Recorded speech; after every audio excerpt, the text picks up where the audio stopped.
I guess malalaman mo na yung kapag siya na yung the one mo kapag like through times na like when it's hard, like sa lowest point mo, hindi ka niya iniiwan. And if nag-gets niya yung mga mga flaws mo, ganyan, na-accept niya yung mga mistakes mo, and when they help you to grow as a person. Kapag siya na po, kapag wala na kayong pag-aalinlangan. Like, ready ka na mag-risk. Like, wala ka nang pakialam sa ano. Siya na. Ako po siguro if at peace. At peace na. Kapag kunwari, hindi ka na mag-iisip ng future na na may mangyayaring masama, ganun po.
Malalaman mo kung yung isang tao kung yun na yung the one, kung nakikita mo na yung sarili mo, nakasama siya hanggang sa pagtanda mo. Siguro masasabi mong siya na yung the one mo kapag nasabi mo rin sa isang bagay, sa relasyon na talagang matagal na kayo, nandun na yung trust issue ninyo sa isa't isa, like legal din kayo sa family, tapos dapat higit sa lahat siguro kapag kung masasabi niyang handa ka nang iharap sa altar. Pag yung tanggap niya yung mga flaws mo, kahit ano ka pa.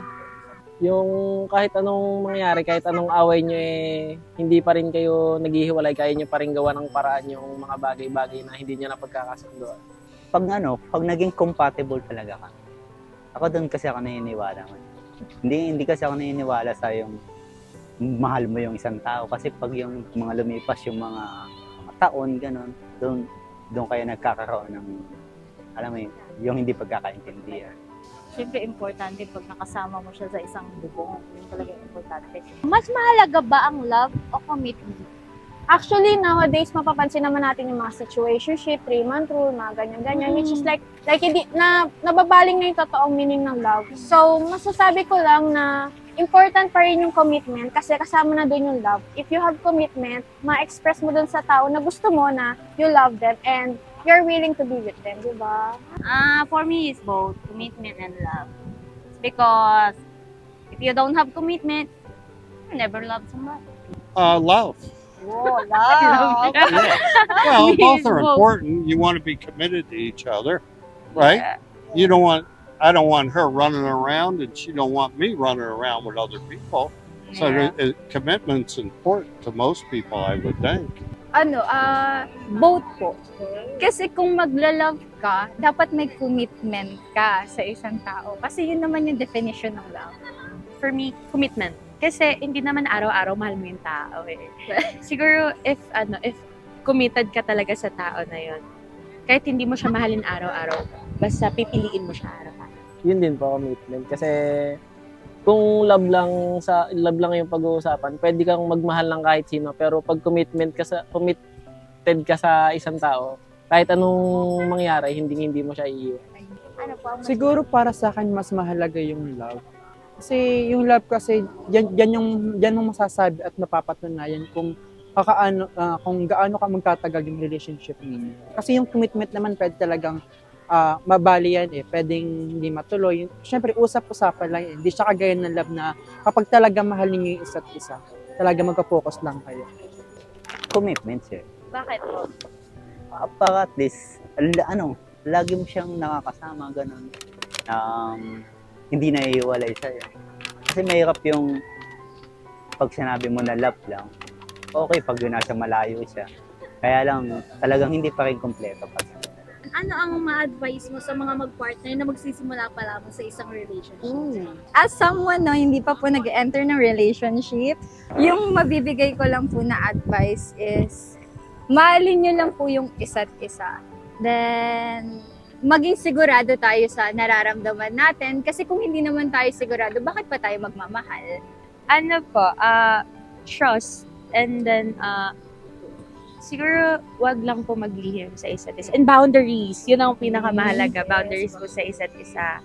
Siguro, ang ma-advise ko pa lang sa mga bagong papasok sa relationship sa mag-partner, siguro, stay strong, saka dapat nandun yung tiwala ninyo sa isa't isa para hindi dumating sa point na may magloloko or walang magloloko. Dapat parehas nandun yung trust issue ninyo sa isa't isa. At higit sa lahat, dapat nandun yung tiwala mo. Kasi pag wala kasi yung tiwala mo sa partner mo, hindi mo masasabi kung magtatagal kayo or hindi.